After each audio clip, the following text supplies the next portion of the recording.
Georgia O'Connor here. Big up Julius. Ring IQ. Welcome to the relay. Welcome to the relay. We're covering today's top boxing news. Ow! Okay, we'll start with this. I'm sure most of you have heard by now the latest anti-doping scandal to rock the world of boxing as Robert Helenius tests positive for a banned substance in VADA test on the heels of his knockout loss to Anthony Joshua, a fight that he took on a week's notice. He probably thought all the drugs were out of his system. Heavyweight contender Robert Helenius is the latest boxer to test positive for a banned substance. As part of a drug test administered by VADA, Helenius tested positive for a banned substance in connection to his recent fight with former two-time world champion Anthony Joshua, which took place on August 12th at the O2 Arena in London. Ironically, Helenius had replaced Dillian Whyte on a week's notice. Whyte was immediately pulled from the scheduled match with Joshua after testing positive for a performance-enhancing drug during his VADA testing protocol. For swapping out Dillian for Robert, you might as well have kept Dillian because it would have made you more money. And what's a little adverse finding between friends? They're popping up all over the place. First Dillian, then Alicia, now it's Robert.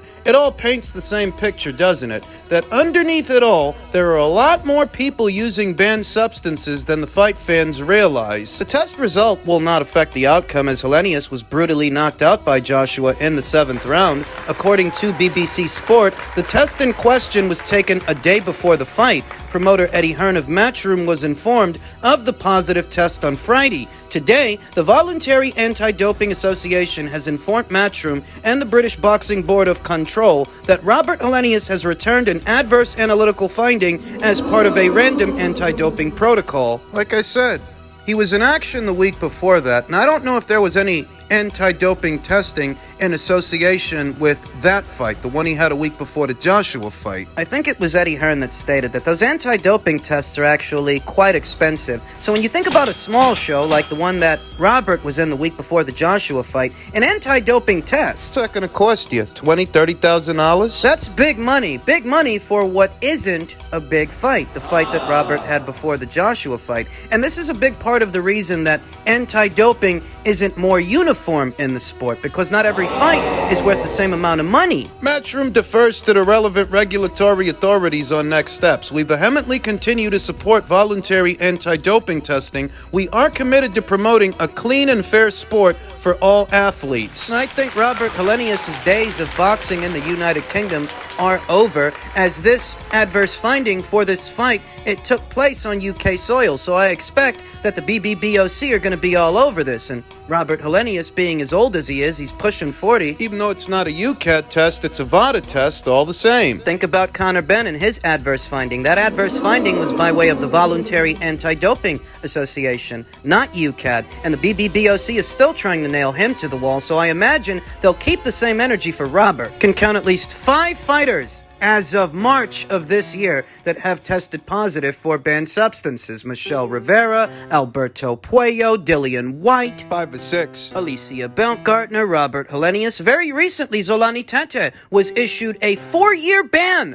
by the BBBOC. Zolani Tete. 4 fucking years, that's what we're talking about. Zolani Tete. As stated, I expect that the BBBOC is going to keep the same energy, and that's a rather nice feather in Anthony Joshua's cap, that he was able to brutally knock out Robert Helenius, who in all likelihood was on something when they fought the way that he did. The Peds didn't help. Now, what particular banned substance they found in Robert Helenius' system has not yet been disclosed by the media, the powers that be. Though by the time that this video is uploaded, those details will be made available. It's funny. Robert Helenius talked about doping in the sport ahead of the Joshua fight on the heels of Dillian's positive test. Set of quotes from Robert during fight week by way of Charlotte Daly, who said, "Remember when Helenius said he would be lynched for life if he tested positive following the news of Whyte's adverse findings? That's aged well." Quotes, "I don't think everybody is on the same level. Some have privileges that others don't have.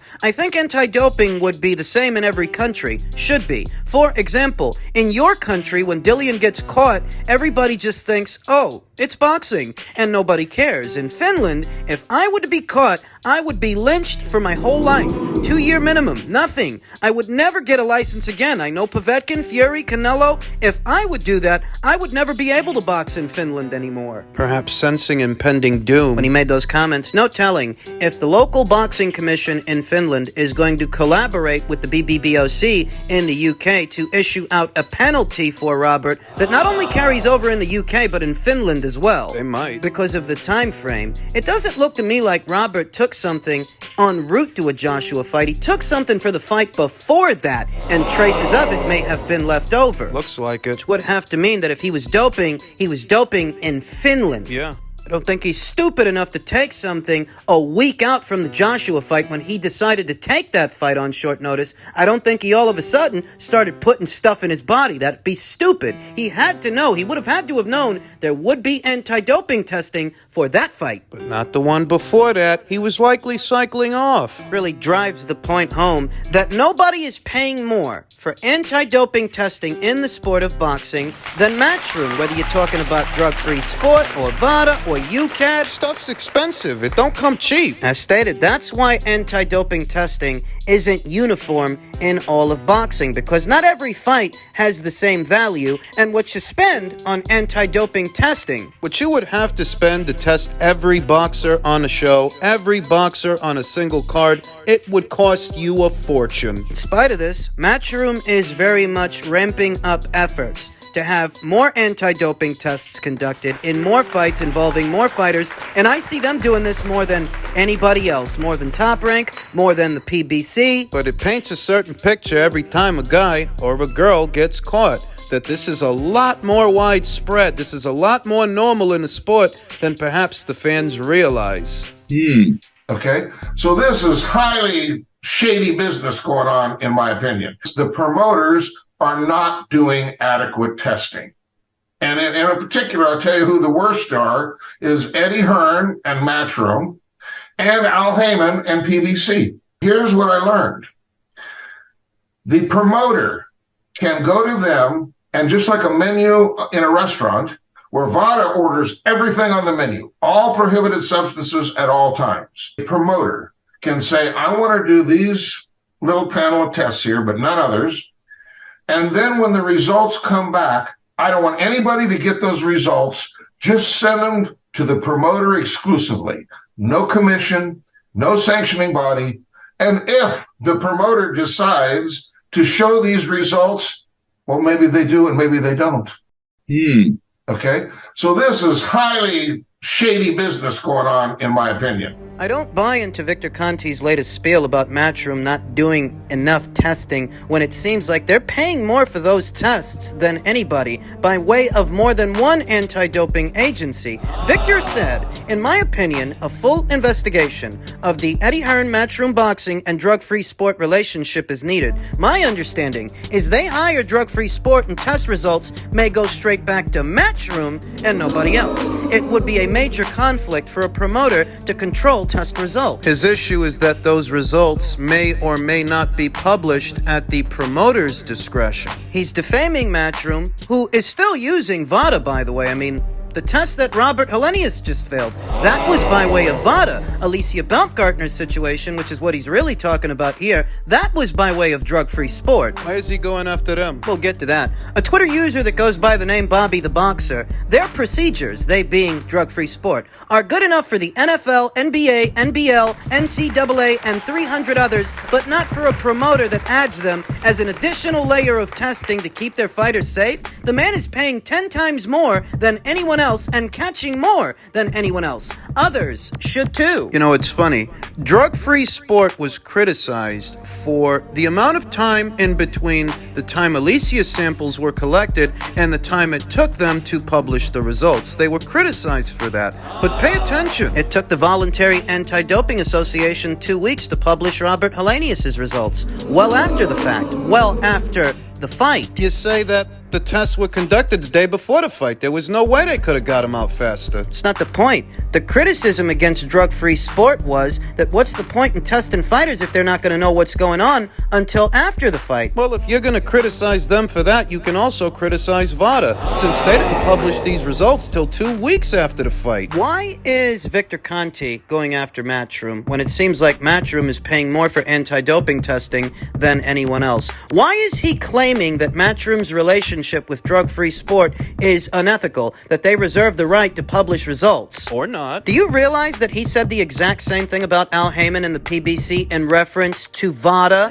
He said the same thing about the Voluntary Anti-Doping Association in June of 2019, about 4 years ago. We talked about it here on the channel. He said, "My understanding is Al Heyman has requested that VADA not post the test results for his boxers. Nicaraguan Playa, Victor Conte, Guru Science, WADA AMA. Can you elaborate on why VADA doesn't publish more info? It'd be nice for them to make a lot more info public and easier to find." Wait, so he was accusing VADA then of what he's accusing drug-free sport of now? It's exactly what he's doing. It's exactly what he's doing. And you have to reconcile it. You have to question why that is. Why was he putting the PBC and VADA in the hot seat then? And why is he putting Matchroom and drug-free sport on the hot seat now? And I guess, if I had to guess, it's because his relationship with VADA has changed. He's working with them now. More closely. You notice that he's always sticking his nose in everybody's business? You notice? He may seem like he's the patron saint Seems like. for anti-doping in the sport of boxing, trying to be, but he doesn't address the overall course. That's what this is really about. He doesn't like the idea of another anti-doping agency having their foot in the door of the sport of boxing, because what he aspires to is to make the Voluntary Anti-Doping Agency the face of anti-doping in boxing, i.e., he feels like drug-free sport is stepping on his toes now that he's working more closely with VADA. More closely, perhaps, than he was in 2019. He doesn't want some other anti-doping outfit cutting in on their business, not now that he's working with them, so he publicly shames and defames both Matchroom and drug-free sport, questioning their abilities, because what he really wants is for that business and that money to get funneled over to VADA. That's what it is. But then, why was he defaming both VADA and the PBC back in 2019? Perhaps it's because he wasn't working as closely with VADA then as he is now. And don't forget that Victor Conte is a convicted felon. He wants to give off the appearance of being a reformed man. From the guy you need to blow the whistle on when it comes to performance-enhancing drugs to the guy blowing the whistle. In a nutshell. Don't get it in your head that these are selfless acts in order to clean up the sport of boxing by Victor Conte. Don't do it. And don't get it in your head that anti-doping in the business of boxing is any less of a business than the business of boxing. It's all a business. They don't want some other anti-doping outfit coming into the sport of boxing and taking away their business. So maybe drug-free sport is to VADA what Matchroom is to Boxer. Top Rank is to the PBC. You know how it goes. Professional rivals, competitors. Competing for the same business. This is a sport of boxing, the theater of the unexpected. And not everything is as it appears to be. 4 years ago, you accused VADA of withholding information for Al Heyman. Now you're accusing drug-free sport of doing that for Eddie Hearn. Near as I can tell, it's all water under the bridge and change under the couch cushions. Finally, in men's heavyweight news ahead of tomorrow night's fight, by way of Top Rank, Aram says Jared Anderson is a work in progress. Handled himself extraordinarily well against Charles Martin. I would disagree because Aram, who's normally very critical of Anthony Joshua, His fighter was unable to do to Charles Martin what Anthony Joshua did to Charles Martin years ago, about 5 or 6. I think it was great. I really thought it was a terrific performance. Nobody knew if he could go 10 rounds. It was a positive. If he got in the ring and couldn't bang out the guy, could he go the distance and fight on to victory? And it was a close fight. He did extraordinarily well. Martin was in good shape, so I was very pleased with the performance. He's a work in progress. I thought Martin came in great shape. Jared handled him extraordinarily well. He's not gonna knock out every fighter that he fights. Ali didn't knock out every fighter that he fought early on. Sometimes the fights go to distance. I felt like that fight showed us glaring deficiencies in Jared Anderson's game, pulling back in straight lines and getting smacked across the face by Charles Martin, a guy who's bigger than most of the guys that Jared normally fights. Taller guy, longer guy, stronger guy. The guy he's fighting tomorrow, Rudenko, that guy, that's a small fry for today's heavyweight division. I think he stands in at, 6 foot even, or just a little over that. It's good that they're keeping Jared Anderson busy. There's a rather quick turnaround, though I'd be lying to you if I told you that Rudenko will prepare him for the best and brightest fighters this division has to offer. Not sure that it will. If it goes the distance, it goes the distance. Jared is learning from these fights, and I have really high hopes that down the road,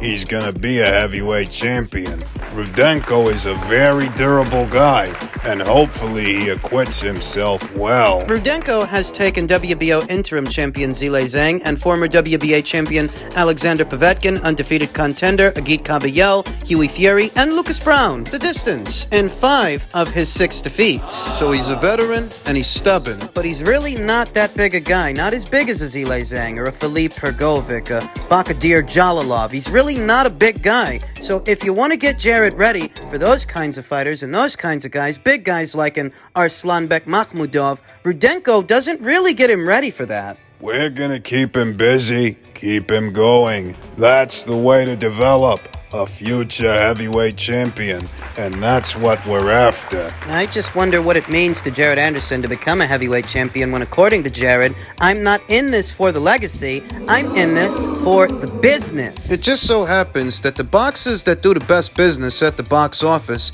are all legacy fighters. Fighters with legacies. Your Manny Pacquiao, your Floyd Mayweather, Canelo Alvarez. Jared Anderson stated, "It feels great. I'm ready to stay active. Looking forward to getting through this fight week, getting paid again, and then getting a chance to relax." No, I won't fault Jared Anderson for being concerned with his bank account. I think that we all are. But boxing ain't the kind of profession to where you can just go through the motions, punch in a clock, and do your time. You have to want it. You have to have a passion for it, a passion for more than just getting paid. I think. It was like maybe 6 days before we were right back in the mix, Anderson stated. It feels great to know that Top Rank believes in me like that. I've had that confidence in me for a long time. Now that we both see it that way, we can move on to the next level. Bob Arum means to groom Jared Anderson into their next heavyweight champion, but Jared himself says that he's less concerned with legacy and more concerned with business, not realizing that legacy and business in the sport of boxing